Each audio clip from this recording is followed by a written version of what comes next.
Hey, Amplify You, Michelle Abraham here, your host. Today, I am bringing you a really cool guest who I had the privilege of meeting a few weeks ago where I was speaking, and his name is Brady Patterson. Brady, why don't you say hi? Hello, everybody. Hey, Brady, thanks for coming in on with us today. And the reason I'm bringing Brady on is really a couple of reasons. I think he's really going to be able to help you guys. So stay tuned. What Brady's job is, he's a strategic partnerships coordinator for a program called JVIC, which is the Joint Venture Inner Circle. And what JVIC is one of the largest communities online of authors, coaches, speakers, podcasters, and they're able to connect together and work out deals and help promote each other. And it's such a really cool program. So I wanted to bring Brady on to talk to you guys today about how you can promote and market your podcast a little bit better using joint venture partnerships. So Brady, thank you so much for being with us today. And I just want to dive right in. Tell us how you got started in working with joint venture partnerships, because I think for some of our audience, it's probably the first time they may even be hearing about joint venture partnerships. Yeah, no, absolutely. And I mean, it definitely can mean a lot of things to a lot of different people, considering depending on which industry they're coming from, right? Joint ventures get talked a lot about in real estate, for example. But this for me goes back to my first ever illegal joint venture, which was to buy some illicit substances with a group of people and redistribute them. Let's leave it at that. So I learned. Can't imagine what space that would be in. So that was my very first joint venture at 16 years old. But that was another life and a long time ago. Now, for me, joint ventures, how I got started in this world was I always knew that community, that people, that friends, colleagues, that we could always help each other more than we're doing. I hated the whole thing in business. I grew up in an oil field family in Canada. So it's very, we followed the oil business. Whenever there was new drilling or things, we would go to those areas, and, very transient, always all over the place. But it was a very isolating experience because everybody was doing things on their own. And even though we had employees and we had the businesses and all these different pieces happening, everything happened individually to a certain extent, where it was like the business, if they didn't work or if they were doing their own thing or they're going on doing, if we stopped doing those pieces, the sales, the marketing, then stuff stopped really quickly. And I remember very early on noticing that, well, when my parents would find a new relationship or find a new person in that industry, they would connect with them and try to find a way to work together over a longer period of time. And some of those connections turned into long-term relationships for them that actually led into long-term work, and also into introductions to other people that also turned into long-term work. So to me, that joint ventures can be used very loosely to describe the relational currency that we have with each other. And to me, it's like a currency of connection, right? My friend July said years ago, and I don't know where the expression came from. I just learned it from her, but it was, your net worth is your network, right? Looking at the community you have around you. And when I started with this joint venture space, like getting into this world, it was a whole other experience for me because it was so aligned with who I am as a person that, like, I mean, what do you mean I can talk to people and create relationships and all of a sudden they can promote me, I can promote them? It gave me access to a whole different perspective on audiences before, or on different people's audiences. And I looked at it and I was like, okay, so I have a group, I'm part of an organization. We have this list of, people that are listening and buying the things that we have. But then also my friends, like they also have a community. They also have people. Why don't we look at how we can collaborate and find a way to expose each other's audiences to each other's messages? Because a lot of times we might have the same audience, but different trainings. So, it can be like, when I talk to, like, say, for example, podcasters, well, podcasters are a great group of people because they understand that it's about reaching more people. It's about growing their audience and delivering something to them in a way that builds that listenership, right? So that's why you see podcasters constantly exchanging with each other, where they're like, hey, you come on my podcast, and I come on yours.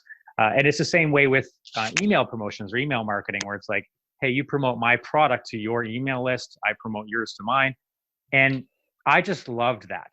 Like, to me, it was like, it made so much sense that when the opportunity to do some work with the JV Insider Circle, I was just like, okay, I'm in. I understand this world. I'm good at it. I'd love to participate and grow, help them grow to the next level at the same time as helping people in that process, right? For me, it's always about the connection between others. I love that. Yeah, I think that's why we get along, because my three biggest things are connection, collaboration, and community. So I'm 100% on board with joint ventures. And in fact, even when I had a fitness studio back, 10 years ago, that's what we were doing. We were working with a nutritionist. We bring her in. She'd talk to our clients. She'd offer her programs and services. We bring in a spa. They would offer a gift certificate. Like, all these joint ventures, even back then, before I even knew that's what we were doing, that's what we always have done in business. And I love that this is really like now the way to do business is by connecting with other people who are similar and not necessarily having the same audience as you, or similar audience, but different product, which I think this is very cool. And I see how this can be so beneficial for podcasters, even just interviewing each other, similar audiences, but different perspectives that you offer. So how do you think, Brady, podcasters can use this then to help them get more business offline or onto their online programs in their world? Well, okay. So one of the biggest things is when you get exposed to a new audience, they've never heard of you. That's a perfect opportunity to be able to talk about your products and services. So if you're being interviewed on another podcast, well, all of a sudden you can say, hey, look, I have this, we're talking about this particular topic. Like, I'm going to use JVs, for example, right? So, okay, we're talking about connection, collaboration, joint ventures. Great. Well, your audience has probably never heard of me or what we're up to at the JVIC. And I can say, look, we've got this product and we'd love to be able to share it with you and get it out there in a bigger way to build that community, because the JV Insider Circle is a community of people doing these same things. And so it's just a way to continually kind of edge out and expand the community itself, the network itself. That's the entire foundation of this. And if you have a podcast, one way is, number one, maybe a lot, and this happens a lot, and maybe I'll get kind of flamed out a bit here, is like, most podcasters don't know how to make an offer, right? They don't know how to actually share something on their podcast or sell their products. There's a lot of podcasters I talk to don't know how to do that. We're working on that. We're trying to monetize podcasts for people so they can keep doing it. Exactly, right? That's exactly the purpose. And that's one of the reasons I love what you're up to. And so these pieces, they go very, very well together, right? So number one, you get to see it modeled. So if you're running your own podcast or you're interviewing a guest, they should be making some sort of offer, whether that's to like a sale or a product, or whether it's go watch a training or something. So you get to see how other people are doing it. You get to build and connect with your community at the same time, right? You get to talk to that person and find out how those results are doing. And that also allows you to, at the same time, be able to look into it yourself. How do I do this differently? How do I help more people? How do I get on their podcast and do the same thing, but with my own services, right? Right. And I know that you do a lot of these things for people, and it really helps streamline it for them. Yeah, one of the things that I love best about this way of doing business is that you're adding value to someone else's audience if you're going on and guesting on their show. And likewise, right? Like, you're coming on our show right now, you're adding tremendous value. You're going to teach us about joint venture partnerships, how they can be a profitable experience for you in your business. And you're getting tremendous value out of this. Our audience is getting tremendous value out of this, which I think I love that, because it's not a take kind of situation. It's a giving situation, which we're all about these days. So yes. I absolutely love this way of business. So can you tell us a little bit more about the joint venture Inner Circle? How was it formed? Like, what's it all about, and how do people get involved in it? Sure, absolutely. So back in, I think it was 2000, and I should know this, but at the moment it's escaping me. A while ago. I think it's about 7 or 8 years ago. Two people came together and said, "Hey, we have this idea about bringing people into a community that can collaborate. Let's create an actual community that can actually collaborate in an official capacity in a way. And by the way, if they don't know how to do it, let's actually train them how do you do this? How do you make your offer attractive to another potential partner? How do you collaborate better with somebody so it just makes it very, very easy for them? And that was essentially how this all came about. So there was a Rich Gurman out of Laguna Beach, California, Milana Lashinsky, who was out of Pennsylvania.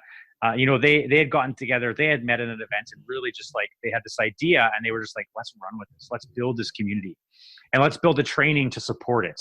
Let's put this all together and offer it as a product, right? And that was the initial joint venture, is those two getting together and collaborating on things that they were really, really good at. Rich had been a long-term coach. Milana, believe Milana was one of the first person to ever run summits on the internet. These are two very, very brilliant people that said, how do we connect our communities? How do we at the same time find new JV partners for us, new affiliate partners for us, so that we can, while we're building this and helping other people build their businesses, we can also build ours at the same time. So they looked for all the possible intersections to grow it. And when you run a business that's based on knowledge or information, expertise, like a speaker, coach, consultant, author, podcaster, right? It's really powerful to look for where other people's businesses intersect with your own. And so when it comes to like the JV Insider Circle, they look for, okay, well, I'm doing summits, I'm a coach, we love connecting, we love collaborating. How do we take this to the next level? And so that's how JVIC was born. And at the same time, this allows like an incredible, like the amount of potential within this is so vast, because when people get, like, it doesn't cost anything to be a joint venture partner, right? Like, it shouldn't anyway. When you're a JV partner, you can promote people, you can collaborate with people, you can do this. Now, that means you get to leverage in podcasting terms, it'd be like leveraging listenership, right? But in the JV world, in my space, we would call it like leveraging an audience, right? And same, essentially. And so with most of those people in that audience space, that would be then like email audience, right? Yes, primarily it's email. Yeah.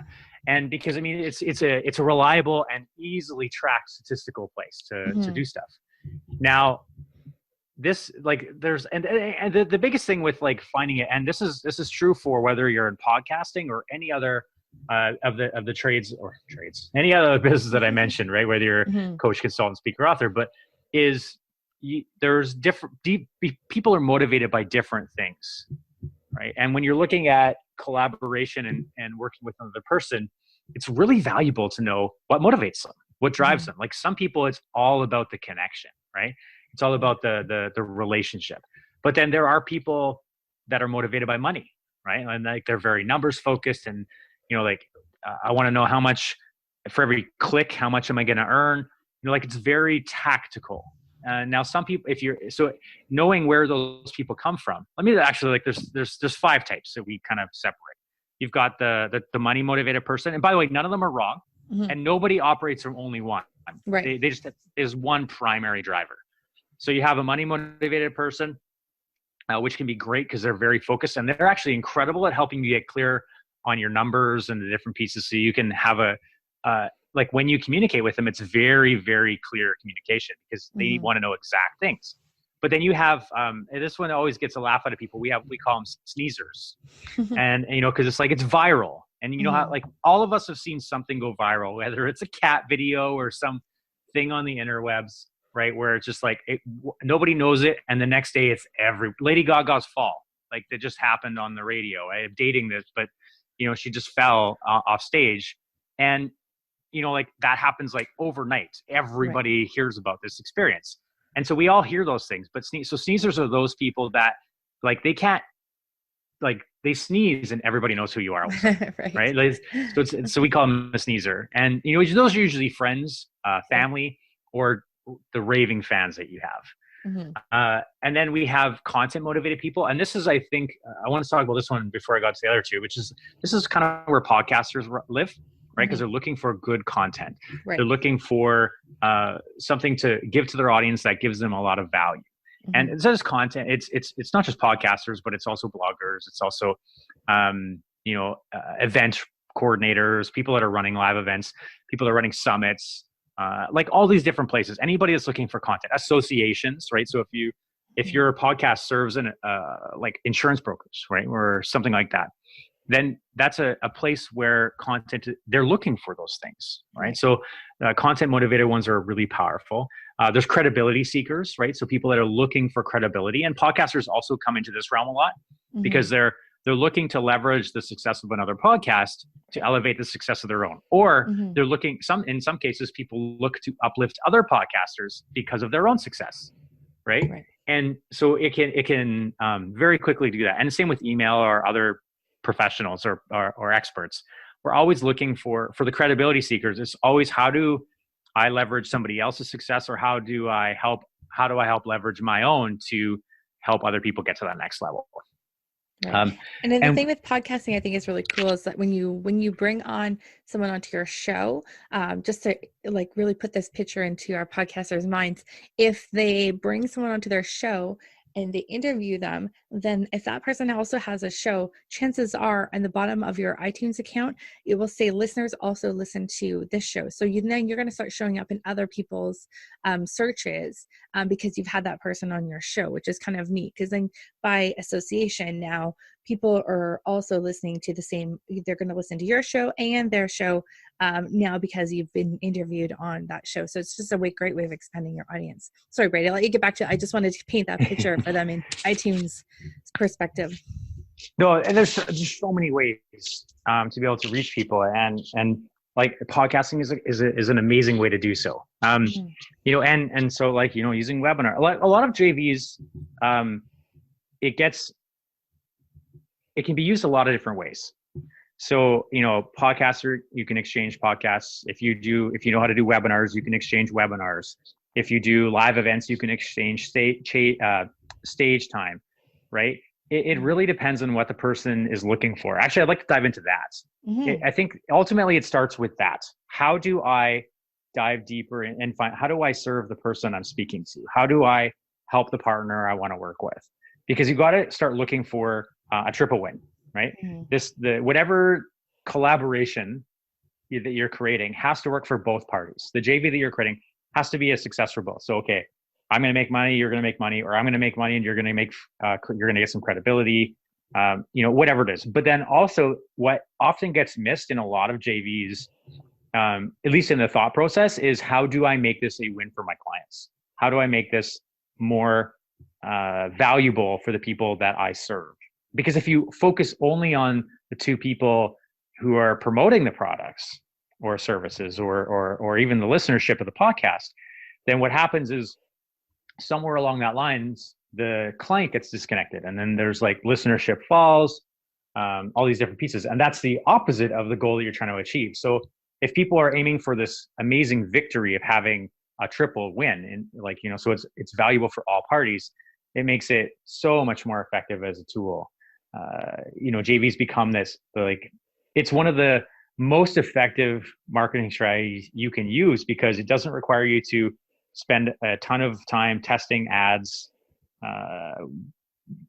brain aneurysms, you know, working on your Facebook advertising accounts or Google ads or any of the other numerous things you have to spend so much time, energy, focus, and attention on. You can just say, look, hey, Michelle, you have this podcast with this great audience. I have this, you know, this tribe of my own list. Let's find a way that we can support each other's tribes. And in that process, maybe we'll make some money. Maybe we'll raise some, bring some more attention to a cause, whatever it ends up being, right? And that, to me, is ultimately what a collaboration or a JV is all about. Yeah, definitely. I like that the triple win, right? And just because someone is really nice, would they make a good joint venture partner? No. It has to, you know, you can have nice people, but at the same time, actually, this is a really relevant point, which is like, if somebody has is really nice and has great content, but their content isn't usable, right? Like, the world does not need just more information, right? The world needs more information with implementation. Like, it needs action. And there's a lot of information out there. I mean, you know, one of our students, it was really interesting. She came into us and she was like, I want to create these, you know, a $20 yoga training series of videos. And we were like, why? And she's like, well, because YouTube is full of free videos and nobody's going to pay more than $20 for this training. And we were like, well, but that's a mindset thing. Like, how many of us have watched a YouTube, like ask her, right? And like, how many YouTube videos have you watched and took action on? She's like, well, not very many. We're like, well, so then that's not actually a fair comparison, right? It's like, if you're going to watch like free YouTube videos, like there are some implementable YouTube videos, right? Like very short, tactical. Like I come from an outdoor space. I love the wilderness. Been teaching wilderness skills for years as part of like my passion project. I love it. And I've learned a lot from watching videos, but unless I take action on the things inside them, it's not helpful. And none of them are results oriented. Like they're not geared to actually get me outside and do them. It's just like, here's some information on how to do this. And that's it. Right? We want to be able to pull people along and be like, hey, look, I'm leading you down this pathway to this piece of information. I'm going to lead you to get your information out there in a podcast so you can make an offer, so you can make money, so you can help more people and make the world a better place.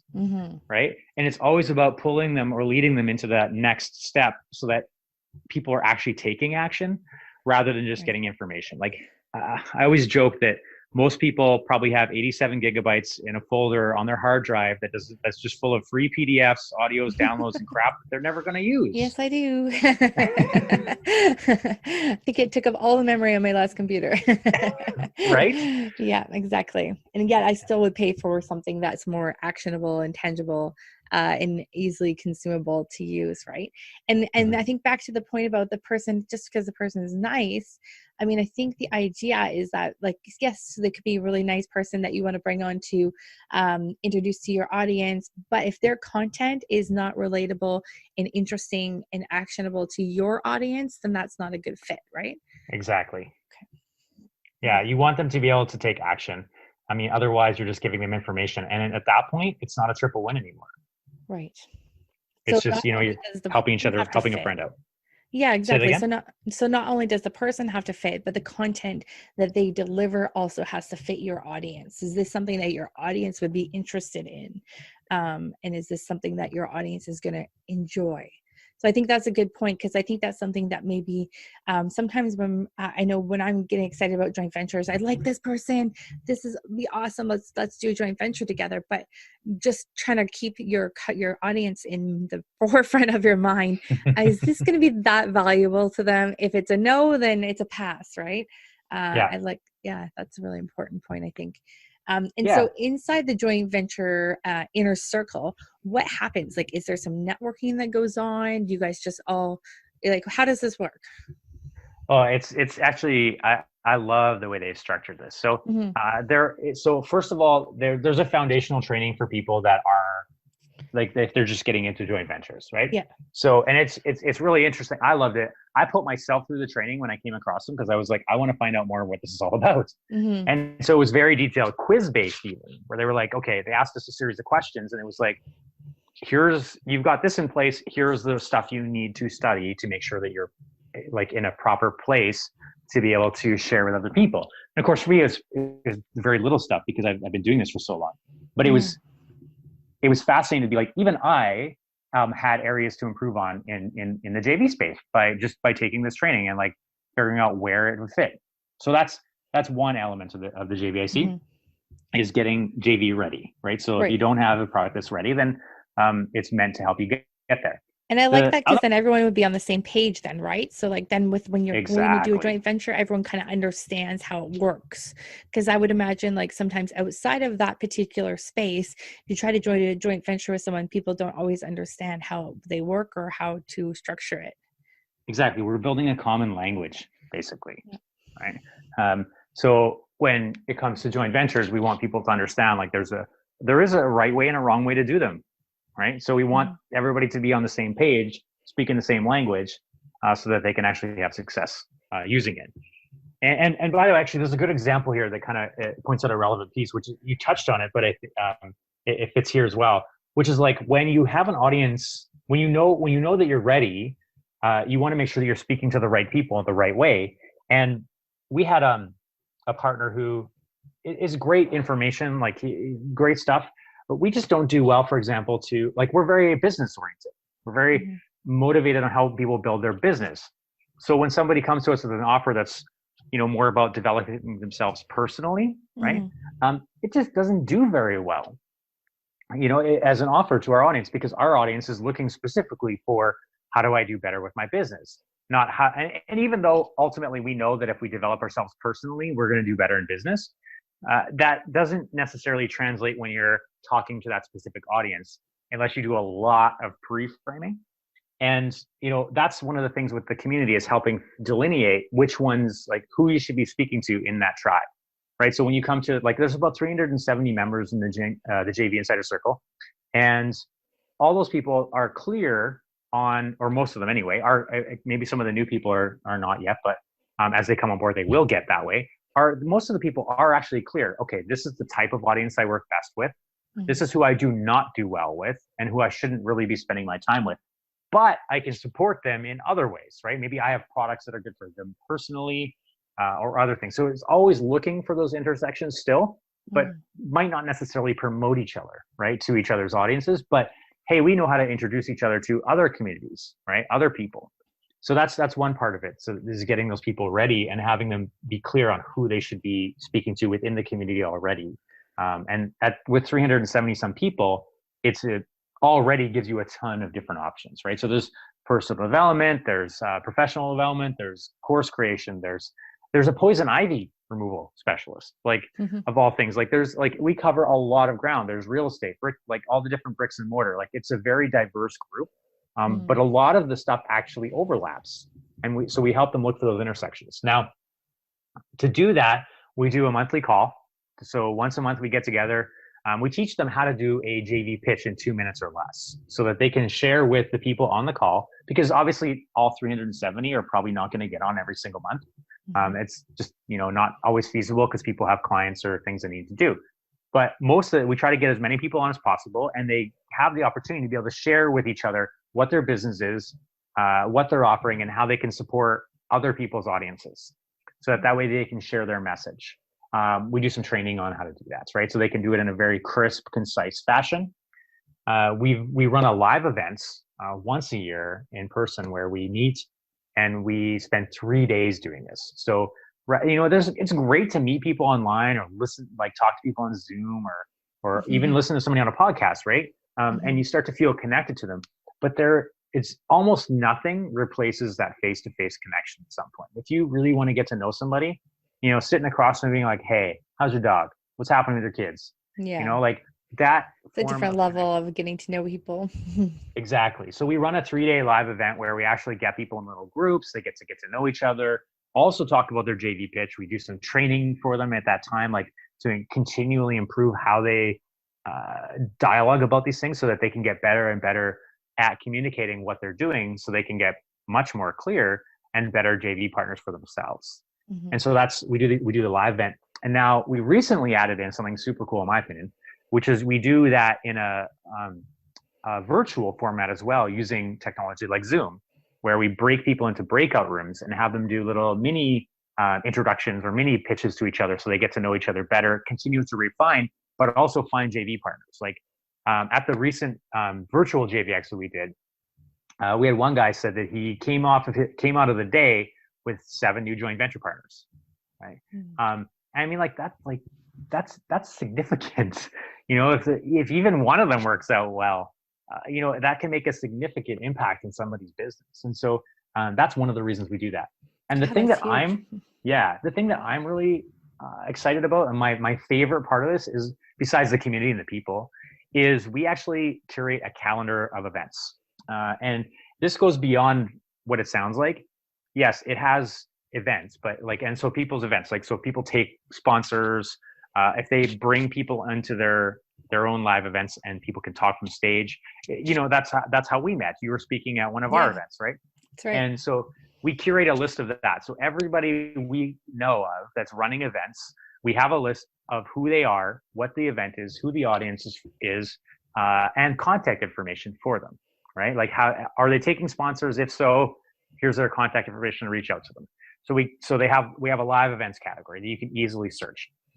We have People are doing launches. So people that in the podcasting world, I don't know how many of your audience are familiar with what a launch is, but there's They all had to launch their podcast. So I think most of them probably are familiar with launches, maybe in a different way than an email yes. launch, but we definitely Yeah. launched a podcast. Yeah. So we collect whoever's doing like a product launch, formula style launch, or a webinar style launch. All these, we collect those people's information so we know, so we can keep track of it. So people can do their planning. Do they want to participate in this thing? Do they want to work with this person? So we capture those. And probably one of the most valuable ones, and your listeners' ears will probably perk up on this one, is we collect lists of podcasts. We have a search function for podcasts for people that are looking for guests, right? So we collate like not only our own internal podcasters, because we have quite a few podcasters in the group in the JVIC, but we also look at external ones. So like not just the people that are in the group, but our partners, right? So people that we're working with that aren't necessarily part of the JVIC, but they're people that we do a lot of promotions with. They have their own podcasts or multiple podcasts in some case. I know one of my favorite people has like, I think he has like 4 or 5 podcasts, something like that. And, you know, it's just like, it's amazing to see him be able to get new, reliable, educated, intelligent guests just from the community itself, right? And to him, it's like we're making constant introductions. So we curate that so people can, when they come into it, if you're a podcaster already, awesome, you get to search at all the other podcasters within the organization and immediately get connected to those people, but also the people that we're connected to, right? And anybody who's not in the group, we've vetted, right? We've looked at them, we're like, okay, they're not part of the JVIC, they're part of an external organization, like they have their own podcast, but now have we spoken on the podcast, or have I interviewed them and talked to them and found out more about them? And we also bring those people into the loop as well so that people get a much broader exposure. Wow. I think those 3 things, like the speaking engagements, the podcast opportunities for guesting, and also the events, those three things, and the product launches, I think those 3 things alone are like worth their weight in gold, because I know I'm always feeling like, oh, I wish I'd known about that event ahead of time, because then I would have gone to it, or I would have wanted to like, apply to speak at it, or same with podcasts. Sometimes you don't know who's looking for guests, and so you feel like you're cold reaching out. So just having those lists, I mean, that's a huge thing. Never mind all the joint ventures you can create from this community. I think that's amazing. Absolutely. So do you think, I think probably some things that maybe some people are thinking in their mind right now is like, do you have to have a certain amount of followers or lists already to be able to join the joint venture circle? Or is that like, is it, you have to be at a certain level in your business, or how does that work? No, that's the beautiful thing about it. We don't require you to have like, 10,000 or 15,000 or 500,000 people on an email list or listenership. Everybody has to start from somewhere, right? None of us started from, like Tony Robbins didn't start as like, one of the biggest coaches in the world. The dude was like a machine for years. He just pushed and he kept driving and he kept driving. And he was like, okay, I'm going to be consistent. And you have to start from someplace. So some people start from like, we have people that start with 100,000 people, but then we all, or 50,000 downloads a month for their podcast or whatever. Everybody's at different levels, but then we also have people that are completely starting from scratch that have never podcasted, as an example, but they have like a good sized email list, or they're starting and they don't have either, but they have a really good product that helps a lot of people get results. And so and if they don't have those pieces, that's the beauty of the JVIC, is we actually help them get ready. Like we have the training in place that actually does that. So it's like, you don't have, as you go through the quiz, as you're building out your pieces, it's like, do you have this in place? Do you have that? Do you do this? No, yes, no, yes. Okay, great. If whatever you're done filling out the quiz, it sends you to the next thing you need to do to get ready. Right. So it's like very, very systematic. Yeah, that's great. I love that. And, it sounds like it's really great for people that are just on their way to getting going. And even like people have a product that they don't have an audience yet, having a joint venture partnership would be really helpful in building that audience, right? Same with podcasting. If you're new to the podcasting space, looking for guests, it's a great way to get some really high quality guests. Like there's so many great opportunities, it sounds like. I love the idea of joint ventures alone, but it just sounds like a really great community to be a part of. Absolutely. The whole thing, it comes down to you want to be, if you're going to build a great business, you want to be around great people. You want to have a great environment. You know, you want a mediocre business, then you hang out with mediocre people and a mediocre environment, right? Like, Right. and you know, I'm being kind of facetious with that, but at the same, the reality is like when you set a good context, container, framework, environment, right? When you have a great environment, then you tend to get great results. Yeah. Right. And this is the thing that I love about the JVIC. And one of the reasons I came on board in the first place was like, it is a great environment. And even if somebody comes into it who's just starting, that mindset is there of like, I'm going to make this great. I'm going to do the things I need to do to be a great partner. I'm going to, you know, take things to the next level and do the best I can to create these triple wins, to be really helping each other. And that's ultimately what it is. I love it. I think it's just the win, win, win, triple win for everyone. It's so great in business. And, you know, that's the, you know, like your friend said, and I've heard this one before, like your network is your net worth. And, you know, if you want to up level your net worth, then you better up level your network. And what better place to then be hanging around with people who are like-minded, have that similar sort of collaborative outlook, and are just, you know, positive thinking, forward movement kind of people, which is just so cool. Yeah, when you think about it, I mean, I always, my best comparison is like, I mean, when we started, I told you about my first joint venture. But I mean, like I was a drug addict as a kid, and from 16 till 21. And when I sobered up, I had to make a complete change in environment. So I had to change the people I hung out with, the things that I did, because for me, it was like as long as I was with those same people, they were doing the same activities that led me to the same behaviors and things. Right. And so I had to like find a new way to up level. And sometimes I hang around with people that are at the same level, but it's also really and that's valuable because you can help, you know, keep each other balanced. Sometimes it's nice to be around some people that are a little bit below you so you can give them a hand up. But it's also really valuable to be around people that are above you so they can reach down and give you a pull up, right? So it's like, it's all this happens within the walls of the JVIC, right? It's a container that allows people, it gives them all that, because there's people at all different levels, right? You know, we're obviously at the higher end of that because this is what we do for, like, it's the entire basis of the business, right? And you know, all along the way, people have different skill sets and different abilities, and it really is about building that community and being able to help each other get to the next level we want to. Love it. Thank you, Brady, for joining us today. And for those of you that are like, okay, wait, how do we get to this JVIC place in the clouds? That seems like this wonderful place we just painted, which I know it is. So tell us how to find out more. And I'll post a link in the show notes for sure. And then how do we connect further with you? Well, you can always, you know, like you can always follow up with me anyway. I have a number of different ways to do. Probably the best way is to, you know, look up the JVIC and find out what we're up to. But at the same time, I would say we do a series of trainings, webinars, things like that. People can check out. I know you're going to post some stuff in the show notes, so I don't want to give out all the links. And plus, I don't want to distract people while they're driving. Yeah, no worries. Yeah, like no accidents while we're driving, guys. Write things while they're driving on the steering wheel or on their hand. But exactly. you know, we're out there. The biggest thing for me is start changing that environment and start looking into the JVIC and what we're up to. If you're into the social world and you want to see what's happening, I'm not a podcaster myself. I speak on a lot of podcasts, so you can hear me talk about different topics and go deeper into some of these things and different topics, right? Courses and how we use courses in the same way.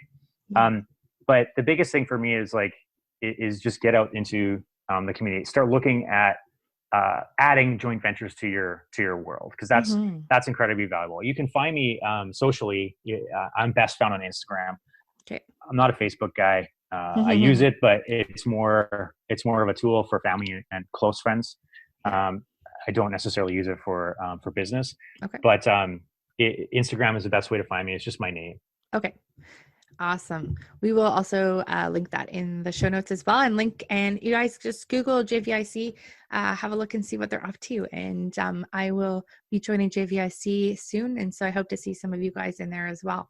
So thank you, Brady, for your time today, and I look forward to more connections and collaborations and community, and look forward to seeing you over at the JVIC. Sounds wonderful. Thank you. Thank you.